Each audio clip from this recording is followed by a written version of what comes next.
ನಮಸ್ಕಾರ, ನಾನು ಡಾಕ್ಟರ್ ಶರಣ್ಯ. ಇವತ್ತು ನಿಮಗೆ ಬಹಳ ಅಚ್ಚರಿಯಾಗುವಂತಹ ಒಂದು ವಿಚಾರ ಹೇಳ್ತೀನಿ. ಏನು ಗೊತ್ತಾ, ಇವೆಲ್ಲ ನಮ್ಮ ನಂದಿನಿ ಪ್ರಾಡಕ್ಟ್ಸ್, KMF. ತುಂಬಾ ಜನ ನಂಬ್ತೀರ, ಸರ್ಕಾರದ ಕಂಪನಿ ಅಂತ ಹೇಳ್ಬಿಟ್ಟು ನಂದಿನಿ ಅಂತ ಎಮೋಷನಲ್ ಬಾಂಡಿಂಗ್ ಬೇರೆ ಇರುತ್ತೆ. ಬಟ್ ಎಷ್ಟು ಡೇಂಜರ್ ಗೊತ್ತಾ ಈ ಪ್ರಾಡಕ್ಟ್ಸ್ ಎಲ್ಲ. ಇದನ್ನೆಲ್ಲ ನಾನು ಫುಡ್ ಪ್ರಾಡಕ್ಟ್ಸ್ ಅಂತಾನೆ ಕರೆಯೋದಿಲ್ಲ, ಇದೆಲ್ಲ ವಿಷ.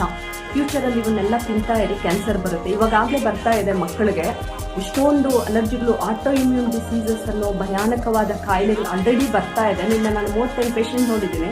ಅದರಲ್ಲಿ ಒಂದು 14-15 ಜನ ಮಕ್ಕಳೇ ಎಲ್ಲರಿಗೂ ಸ್ಟೀರಾಯ್ಡ್ ಬರಬೇಕಾಗಿದೆ. ಪೆನ್ ತಗೊಂಡ ಪ್ರಿಸ್ಕ್ರಿಪ್ಷನ್ ಸ್ಟೀರಾಯ್ಡ್ ಬರೀಬೇಕಾಗಿದೆ, ಇಲ್ಲ ಅಂದ್ರೆ ಕಡಿಮೆ ಆಗಲ್ಲ. ಇದರಿಂದೆಲ್ಲ ಬರೋ ಕಾಯಿಲೆಗಳಿಗೆ ಸ್ಟೀರಾಯ್ಡ್ ಅಂತ ಭಯಾನಕವಾದ ಡ್ರಗ್ಸ್ ಬಿಟ್ರೆ ಇನ್ನೇನು ವರ್ಕ್ ಆಗ್ತಾ ಇಲ್ಲ. ಎಷ್ಟು ಆ ಮೆಡಿಸಿನ್ಸ್ ಇಂದ ಎಷ್ಟು ಸೈಡ್ ಎಫೆಕ್ಟ್ಸ್ ಇರುತ್ತೆ ಗೊತ್ತಾ. ಏನು ಕಾಯಿಲೆಗಳು ಬರ್ತಾ ಇದೆ ಅಂತಾನೆ ಯಾರು ಅರ್ಥ ಮಾಡ್ಕೊಂತಿಲ್ಲ. ಯಾಕೆ ಇವುಗಳ ಬಗ್ಗೆ ಯಾರು ಧ್ವನಿ ಎತ್ತುತ್ತಾ ಇಲ್ಲ ಅಂತ ನನಗೆ ಗೊತ್ತಿಲ್ಲ. ದಯವಿಟ್ಟು ಈ ತರ ಪ್ರಾಡಕ್ಟ್ಸ್ ಎಲ್ಲ ಮಾರ್ಕೆಟಿಂಗ್ ಮಾಡಿ, ಮ್ಯಾನುಫ್ಯಾಕ್ಚರ್ ಮಾಡಿ ಲಾಭ ಮಾಡ್ತಾ ಇದೀವಿ ಅನ್ನೋ ಭ್ರಮೆಯಲ್ಲಿ ಸರ್ಕಾರ ದಯವಿಟ್ಟು ಇರೋದು ಬೇಡ. ಇದನ್ನೆಲ್ಲ ಟಾಕ್ಸಿಕ್ ಅಂತ ಹೇಳೋದಕ್ಕೆ ನಿಜವಾಗ್ಲೂ ಡಿಗ್ರಿಗಳು ಬೇಕಾಗಿಲ್ಲ. ಎಷ್ಟು ಕೆಮಿಕಲ್ಸ್ ಇದೆ ಗೊತ್ತಾ ಇದರಲ್ಲಿರೋ. ಈ ಪಿಂಕ್ ಕಲರ್ ನೀವು ನೋಡ್ತಾ ಇರೋದು ನ್ಯಾಚುರಲ್ ಸ್ಟ್ರಾಬೆರಿ ಅಲ್ಲ, ಇದು strawberry flavour, artificial colours, preservatives, ಇನ್ನು ಏನೇನ್ ಕೆಮಿಕಲ್ಸ್ ಎಲ್ಲ ಇವುಗಳಲ್ಲಿ ಇದೆ ಗೊತ್ತಾ.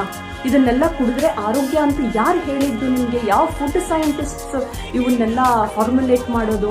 ಇದಕ್ಕೆ FSSAI ಅಪ್ರೂವಲ್ ಬೇರೆ ಇದೆ. ಏನ್ ಅವ್ರ ಕ್ವಾಲಿಫಿಕೇಶನ್ ಏನಿರುತ್ತೆ? ಯಾವ ತರ ಕಾಯಿಲೆಗಳನ್ನ ಮತ್ತೆ ಆರೋಗ್ಯನ ಅವರೆಲ್ಲ ಅರ್ಥ ಮಾಡ್ಕೊಂಡು ಇದಕ್ಕೆಲ್ಲ ಅಪ್ರೂವಲ್ ಕೊಡ್ತಾ ಇದ್ದಾರೆ ಅಂತ ನನಗೆ ಗೊತ್ತಿಲ್ಲ. ಈ ತರ ಪ್ರಾಡಕ್ಟ್ ಸಾವಿರಾರು ಇದೆ, ಆದ್ರೆ ಇದು ಗವರ್ನಮೆಂಟ್ ಓನ್ಡ್ ಕಂಪನಿ. ಜನ ಬಹಳಷ್ಟು ನಂಬ್ತಾರೆ, ನಂದಿನಿ ನಮ್ಮ ಗವರ್ನಮೆಂಟ್ ಕಂಪನಿ, ನಮಗ್ ಮೋಸ ಮಾಡಲ್ಲ ಅಂತ ಹೇಳ್ಬಿಟ್ಟು. ಆದ್ರೆ ಈ ತರ ಪ್ರಾಡಕ್ಟ್ಸ್ ಎಲ್ಲ ಮ್ಯಾನುಫ್ಯಾಕ್ಚರಿಂಗ್ ಯಾಕೆ ಮಾಡ್ತಾ ಇದೆ? ದಯವಿಟ್ಟು ತಿದ್ದುಕೊಳ್ಳಿ.